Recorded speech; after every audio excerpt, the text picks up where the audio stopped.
Contigo Puebla. 10 de la mañana con 19 minutos, aquí seguimos Contigo Puebla. Muchas gracias por seguir en sintonía con nosotros. Teléfonos 242-1280 y 232-7238. En Twitter, en las cuentas @Contigo Puebla, @Luis Fersoto, y en Facebook también tenemos un perfil, se llama Contigo Puebla. Denos un me gusta y van a encontrar videos con nuestros invitados y colaboradores.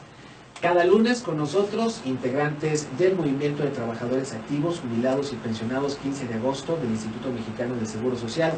En esta ocasión, la doctora Cristina González y el doctor José Joaquín Loaiza, a quienes les doy la bienvenida. Muy buenos días. Gracias, buenos días a todos. Con temas que ya anunciábamos desde el lunes pasado, los daños estructurales que sufrieron varias de las instalaciones del sector salud, especialmente las del Seguro Social, y la oportunidad de que a través de la reconstrucción se puedan establecer estos contratos de asociación público-privadas, que por cierto, y déjenme comentarles, ahorita al rato les vamos a comentar eso, cómo se está pagando, porque hoy hay una columna allá en el Universal bastante interesante de cómo se está pagando esta triangulación con Evercore a través del impuesto sobre la nómina, que se están pagando todas estas asociaciones público-privadas en obras del gobierno del estado, y prácticamente es un saqueo. Al rato lo leemos. Pero bueno, hay un riesgo en este sentido, pero además las condiciones de trabajo actualmente para los empleados del IMSS y del sector salud pues tampoco son las más favorables. ¿Qué es lo que ustedes saben, doctor? Doctora, buenos días. Buenos días, Fernando. Pues la situación no fue leve, al contrario. Se ha querido minimizar estos daños estructurales, sin embargo no es así, porque ya se documentaron muchísimos unidades hospitalarias, centros de salud dañados. Nada más aquí en Puebla hubo 14 hospitales con daños y 52 centros de salud. Sí. Hablamos en general del sector salud. ¿Y qué decir del hospital emblemático del hospital, de aquí, de este hospital de Seguro, San Alejandro? Resultó muy dañado, soportó muchos temblores ya, pero esta vez ya fue totalmente dañado y tuvo que ser desalojado. Entonces las condiciones son muy deplorables, no aquí nada más. Por ejemplo, en México, el Centro Médico La Raza resultó bastante dañado, igual que el Centro Médico Nacional. Supuestamente había sido construido con todas las normas de seguridad para que soportara temblores, pero no fue así. Hubo áreas bastante dañadas que incluso representaron problemas para los derechohabientes y los trabajadores en el momento del sismo. Sí. Porque al querer salir, por ejemplo, en unas puertas de seguridad, pues totalmente estaban mal y de hecho se cerraron. Incluso vimos en redes sociales, todavía días después de los sismos, cómo los trabajadores compartían las imágenes pues de paredes prácticamente zafadas. Sí, totalmente. Y así los tenían trabajando, ¿no? Y ellos pues exigiendo que hubiese una evaluación independiente a la que el Seguro Social ya había realizado, ¿no? Esta situación es muy riesgosa, porque imagínense que hubiera una réplica y los trabajadores ahí ejerciendo sus labores, ¿cómo iban a quedar? Entonces eso tiene que ver mucho con las normas de seguridad e higiene, con la norma oficial mexicana, con las cláusulas 64 y 65 del contrato colectivo de trabajo, donde no se permite que los trabajadores estén laborando en un ambiente inseguro. Y esto pudiera haber pasado, por fortuna no, pero esto es una cosa que sucedió e incluso bajo amenazas de que tenían que estar trabajando en esas condiciones y si no, serían despedidos. Me refiero a México, específicamente al Hospital de La Raza. Aquí en Puebla, pues el problema fue serio. Lo más sobresaliente acá es que se desalojó el hospital. Entonces hubo un desalojo, ahí quien tuvo mucha participación fueron los médicos y el personal del área de la salud, ayudando a desalojar a los pacientes hospitalizados, los cuales se los llevaron a la unidad que está de alta especialidad, que está enfrente del Hospital de San Alejandro. Pero sí fue un trabajo intenso. Aquí el reconocimiento es para los médicos, que por cierto, antes de que fuera su día, que fue el 23 de octubre, pues ya demostraron una solidaridad bastante grande para con la población derechohabiente. Y en esto, no nada más acá, en cualquier otro lado del país, en otros centros de atención médica igual, los médicos ahí se la jugaron, Sí, estuvieron bastante apoyando en las condiciones tan fuertes que fue el sismo. No médicos, también personal del área de la salud. Sí, es cierto, se vio una... Vaya, actuaron con gran profesionalismo, se les ve expertos en el salvar a los pacientes en caso de una contingencia como un sismo, los sacan prácticamente rápido a todos de las instalaciones y los siguen atendiendo. Y los siguen atendiendo, o sea, no es cosa fácil, ¿no? Para un trabajador son condiciones completamente extraordinarias. Pero un reconocimiento a los que estaban en los quirófanos, Además, que no abandonaron, se quedaron como capitanes en el barco con sus pacientes hasta que terminaron. Un reconocimiento. Igualmente, la atención médica se brindó bajo esa situación muy complicada, pero se brindó. Ahora que estuvo que verse afectada la atención médica, pues claro, porque la demanda de trabajo fue excesiva. El hecho de trasladar pacientes a otras unidades hospitalarias, ¿qué implicó? Pues sobrecarga de trabajo, mucho paciente, los médicos poco personal, médicos sustitutos en el caso del IMSS, que ya no les dieron contrato. Entonces, pues todo se vino abajo. Y ya la atención a los pacientes, pues fue complicada. Sí. Ahora mismo, por ejemplo, se habla de grandes problemas en la unidad hospitalaria de la Margarita. Se habla de, como usted dice, doctora Cristina, de que está prácticamente reventado el servicio y de que hay una molestia no solamente de los derechohabientes, sino también del personal médico, de las enfermeras, del personal administrativo, porque no hay condiciones en este inmueble para atender a tantas personas. Nada más con un servicio que se pasó allá, del Hospital General de Zona 36, sí, al Hospital número 20 de la Margarita, con un solo servicio. Esto fue el desquicio, porque se fue todo el servicio de ginecobstetricia. Entonces imagínate, partos, cesáreas, atención a las embarazadas, o sea, la locura. Completa locura. Sí. Y en este caso, pues prácticamente no hay más unidades en las cuales distribuir a la población, o cuál fue el criterio que utiliza el Seguro Social para entonces distribuir a los derechohabientes para que la atención continúe. La situación fue complicada porque en lo que se planeaba, en qué áreas iban a trasladarse al área más adecuada, pues no fue tan fácil. Y en ese caso, pues por ejemplo, fueron pacientes al hospital de especialidades también, pediatría fue para especialidades, otras áreas de consulta a otras unidades como también la 57, el hospital de ortopedia también recibió bastante paciente y esto no fue fácil. De hecho, sí, doctora, hospitales no hay tantos. Exacto. Que son de especialidades, por ejemplo, ortopedia o especialidades ya dio cabida a varios servicios, pero está reventando también, están pobres derechohabientes, yo los voy dando vueltas y cuando vengo, pues venga después.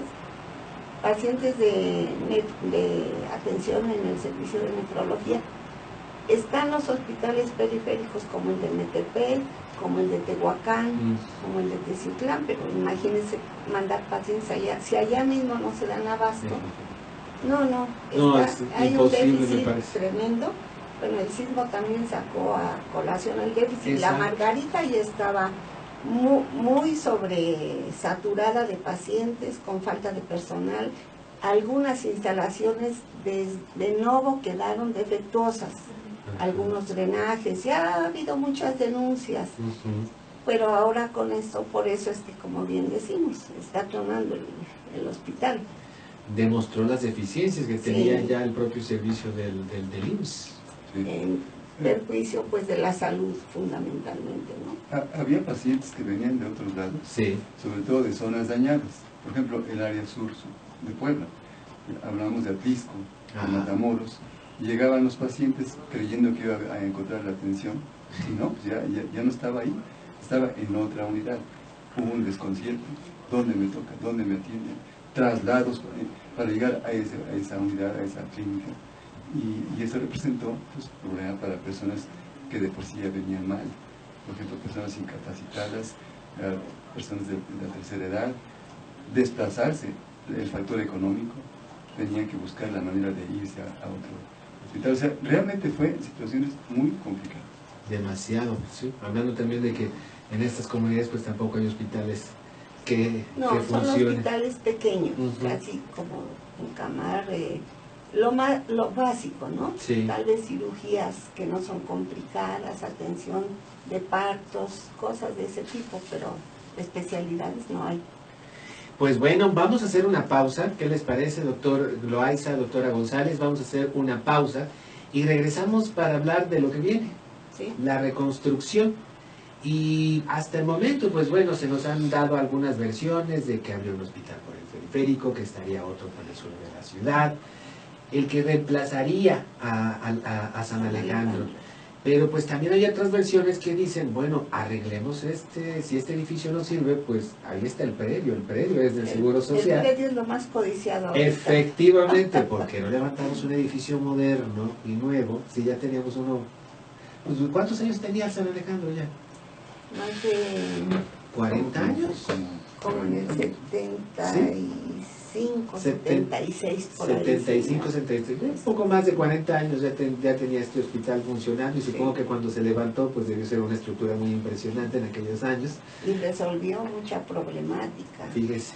Entonces yo creo que aquí es lo que hace falta, ¿no? Ahora que el Seguro Social y el gobierno federal den un plan, pero bien establecido, es decir, acá va, nos va a costar tanto, y sobre todo pensando en no mover a los derechohabientes, es decir, si de por sí ya trasladarte a un punto cuando estás enfermo y San Alejandro ha sido pues prácticamente estratégico durante los últimos 40 años, ahora te van a mandar al periférico, te van a mandar al no sé a dónde, pues va a estar un poco complicado. Déjeme ¿no? que le diga, Diga. hoy escuché una noticia que le van a dar una ayuda a los comerciantes que vivían, que tenían su negocito de comida, sobre todo alrededor de San Alejandro, que efectivamente les ha ido mal, Mucho. ya no tienen clientela, pero el gobierno estatal les va a dar una ayudita. ¿De cuánto? No lo sabemos, pero a mí lo que me llama la atención es de que como que es bueno, pero no es el corazón del problema en este momento, exacto. ¿no? Como decir, no se vayan a organizar, ustedes tengan y cállense, ¿no? Sí, es un poco calmar. Sí. Y en el caso de la construcción de nuevos hospitales o unidades, lo más adecuado es que fueran con dinero público. Vamos a eso. ¿Qué le parece si vamos a eso? Sí. Después de la pausa, teléfonos 242-1280 y 232-7238. Seguimos con el movimiento de jubilados y pensionados.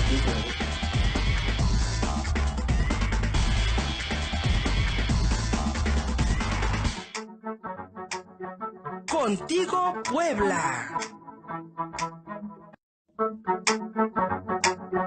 Contigo Puebla. 10 de la mañana con 35 minutos. Aquí estamos contigo, Puebla. Gracias por seguir en sintonía con nosotros. Seguimos con los doctores Cristina González y José Joaquín Loaiza del Movimiento de Jubilados y Pensionados 15 de agosto.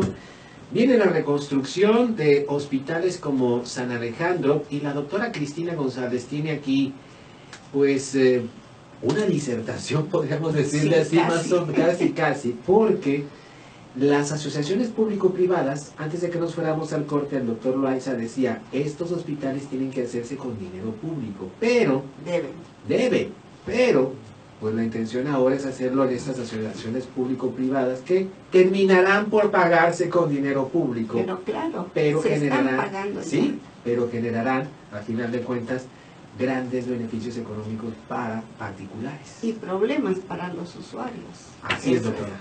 Bueno, yo quisiera referirme un poquito más atrás. Tengo los documentos perversos del Banco Mundial y del Banco Interamericano de Desarrollo. Entonces ahí se ve exactamente qué son las asociaciones público-privadas. Pues son contratos entre el sector público y las empresas privadas. Y las empresas privadas que participan no son cualesquiera empresa, son empresas que ya tienen cierto capital y cierta importancia a nivel mundial. Sí. Esas empresas privadas le entran a todo, hacen carreteras, puentes, proyectos de energía y últimamente le han entrado a los hospitales, por lo menos en América Latina, no sé en otros países. Y museos también. De todo, de Oficinas todo. gubernamentales también. Como el CIS, ¿no? Exactamente. Bueno, Ajá. de eso viven y se van consolidando, ellos lo dicen en sus reportes cada vez más. Y cuando hablan de los APP en la salud, o sea, las asociaciones público-privadas, son muy claros, es beneficio mutuo. Y entonces, si hay beneficio mutuo entre ellos, quiere decir que ellos se van a llevar una buena tajada. Ujú. En ese sentido, el servicio se encarecerá para el gobierno y a la larga, con las reformas que vienen, van a quererlo cobrar. Uno de los puntos que estos señores empresarios manejan, dicen que los hospitales ahora enfrentan nuevos retos, que ya no deben hacerse como antes. Ay, pobrecito paciente, vamos a encamarlo, se requieren tantas camas. No, y en el documento del Banco Mundial son muy claros, dice, las camas donde se atienden pacientes que resultan más caros, Ujú. que no es posible encontrar un costo-beneficio en el nuevo sistema, deben pensarse de otro modo. Por eso separaron el sistema de hospitales, primer nivel, segundo nivel y el tercer nivel. Ok. Ahora ya son unidades médicas de alta especialidad. Ojo, nadie le ha dado importancia a eso. Sí, es cierto. Eso va a ser harina de otro costal y obviamente con un costo, porque es ahí donde está el mayor costo de la atención de los pacientes, porque requieren atención especializada. Ujú. Ahorita nos tienen así, nosotros ya hemos visto y denunciado aquí algún problema de algún paciente, si no está en el hospital regional, ahora el San Alejandro que se cayó, a los directivos les cuesta trabajo tomar decisiones y que les hagan caso, porque el hospital de San José es una UMA. Ajá. Entonces tiene otras jefaturas y funciona autónomamente de aquí, liga con México. Sí. Y esto se va a extender. Entonces dicen estos señores empresarios neoliberales que los hospitales enfrentan nuevos retos y repiten una y otra vez los argumentos que usaron para las privatizaciones. Una, la transición demográfica y epidemiológica. ¿Qué significa eso? Que hay poblaciones más envejecidas, o sea que los viejos somos mayores, Sí. y una mayor carga de enfermedades crónicas y multipatología. Así lo ponen, ¿eh? Sin tapujos. Ajá. Una gran carga. Una gran O sea, carga. los viejos y nuestras enfermedades somos una gran carga para el sistema médico que viene Sí. y que ya se está vislumbrando. Entonces dice que por eso se genera una gran demanda de consultas, de atención de medicamentos, etcétera, y entonces ellos tienen que buscar la manera de hacer efectivo el costo-beneficio. O sea, te vamos a atender, pero ¿cuánto cuestas y qué beneficio nos vas a reportar? Sí, así viene manejando el Banco Mundial. Esa frase costo-beneficio Beneficio. la saca hasta a la última hojita de sus documentos. Es decir, ¿cuánto vamos a invertir En ti. en curarte y qué beneficio tendrá el curarte? Vamos a obtener. ¿Para qué nos sirves? Eres costoso. Entonces mejor que en el primer nivel se prevenga toda la patología, que no nos llegues aquí con tus enfermedades crónicas y tus achaques. Por eso ahora cuando alguien va a consulta en las clínicas del Seguro Social, antes que pase a consultar, lo avientan a las pláticas de medicina preventiva, lo cual no es malo. Ajá. Es bueno que se le hacen sobre diabetes, hipertensión crónico-degenerativa, pero no es la solución, Claro. porque nadie se preocupa de ver el entorno social en que vivimos, ¿no? Claro. Los pacientes. Se quejan de la diabetes, pero se permite el consumo de refrescos dulces y frituras al máximo, industrializadas y no. Se desatiende completamente Eso la aquí alimentación. no cuenta, ¿no? Entonces, pero se trata de culpar Sí. a los pacientes de que se enfermen, Ujú. de que sean viejos, de que vivan y de que ocasionen más gasto en su atención. Entonces ellos proponen, fíjese, esto es lo que nuevo me parece, poner una articulación de los hospitales en redes integradas de servicios diversificados. ¿Y qué significa eso? Que entonces muchos problemas de la atención médica que debieran estar en los hospitales, los van a ver cómo los manejan. Y entonces para eso ellos proponen, dado que la predominancia es del paciente crónico y achacoso, está el desarrollo de las tecnologías de información y comunicación, las famosas TICs, que permiten trasladar servicios fuera del hospital a través de la recuperación telemonitorizada. O sea, el paciente se va a su casa, ya no está en el hospital, Sí. le pueden poner un monitor y desde ahí vigilarlo. Para eso son los avances tecnológicos. Con razón los meten tanto a la reforma educativa, pues quieren que todo el mundo lo sepa manejar. Y hospitalización a domicilio, consultas remotas y telemedicina. ¿Cómo la ves? Individualizar el sistema. Pero a través de las cuestiones Sí, cibernéticas. o sea, a través de la computadora, o sea, tu Nuestros- médico te va a ver a través de un video chat. Esto no es nuevo, ya lo habían Sí. querido meter en 1996. Sí. A nosotros, yo estaba como médico, nos metieron un nuevo programa de medicina familiar, a ver si pegaba, era Sí. proyecto. Y en ese nuevo programa de medicina familiar había una propuesta de que nos iban a dar un telefonito para ir hasta el baño, y entonces los pacientes a cualquier hora podían hablarnos y decir, mire, yo tengo esto y esto y esto. Entonces nosotros vía telefónica los podíamos medio recetar, medio atender y quitarle el malestar al paciente y a nosotros. Ujú. Yo me pregunto si eso hubiera sido posible, lo hubieran logrado, porque nos opusimos, y que el paciente hubiera mal calculado su molestia, y Exacto. tuviera algo grave y se hubiera muerto. La responsabilidad es para el médico, no para el teléfono, sino Exacto. para el médico que no supo vía telefónica administrar y diagnosticar. Pero además lo pones en desventaja porque no tiene la presencia física que le permite hacer una auscultación mucho más Nuestros profunda. queridos maestros de medicina se Sí. volverían a morir si vieran este tipo de propuestas donde se deshumaniza, ya no hay el contacto del médico con el paciente como debe estar. Yo creo que ese tema nos da para mucho más, doctora De verdad, Cristina. de verdad. Sí, vamos a seguir. Tenemos una llamada del auditorio Sí, de la señora Guadalupe Ramírez, preguntándonos que, bueno, nos dice que ella es pensionada desde hace 2 años, requirió una operación y no la pudieron intervenir ya que no aparecía en el sistema como derechohabiente. Tuvo que pagar para que la operaran ahí mismo en el Seguro Social. Nos pide que le digamos, de favor, dónde puede acudir para verificar si está dada de alta como derechohabiente del IMSS. Incluso aquí nos deja su teléfono celular la señora Guadalupe Ramírez. sí. Debe acudir a la subdelegación donde estaba inscrita como beneficiario o derechohabiente. Ahí le deben decir que aquí hay 2, la norte y la sur. Ajá. Entonces ahí debe ir con su número de afiliación y decir, oiga, yo quiero saber si aquí estoy inscrita. Ujú. Pero además le voy a decir algo perverso que se viene haciendo desde que yo estaba trabajando. Dado que teníamos muchos pacientes, bueno, la norma marcaba médico familiar, 2.600 pacientes debía tener Sí. adscritos. Entonces resulta que faltaban médicos, llegaban más pacientes y no los adscribían. Nadie revisaba su adscripción.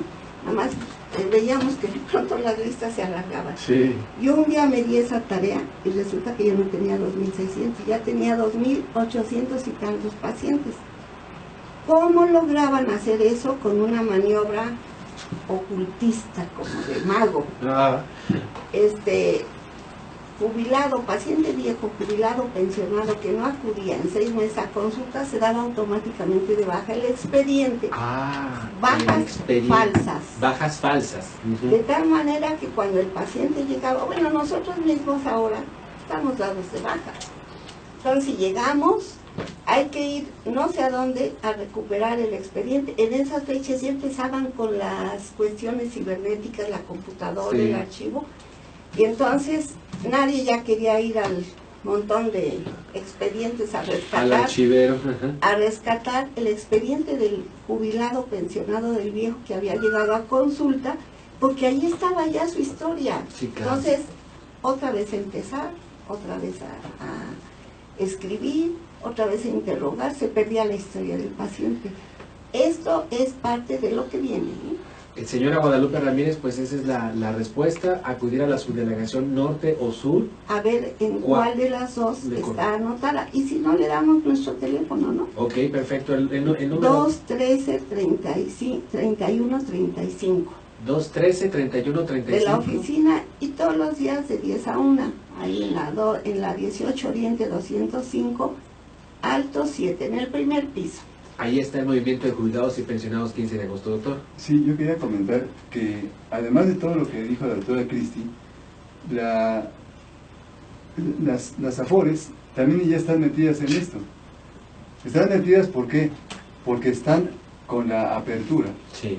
Para que si alguna empresa constructora quiera solicitar un préstamo, pues están abiertos, pero con la respectiva comisión.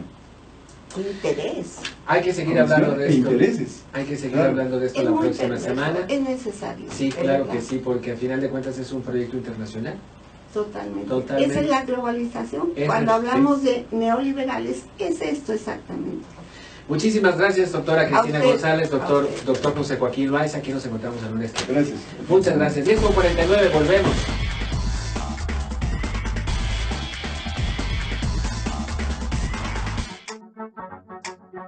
Contigo Puebla.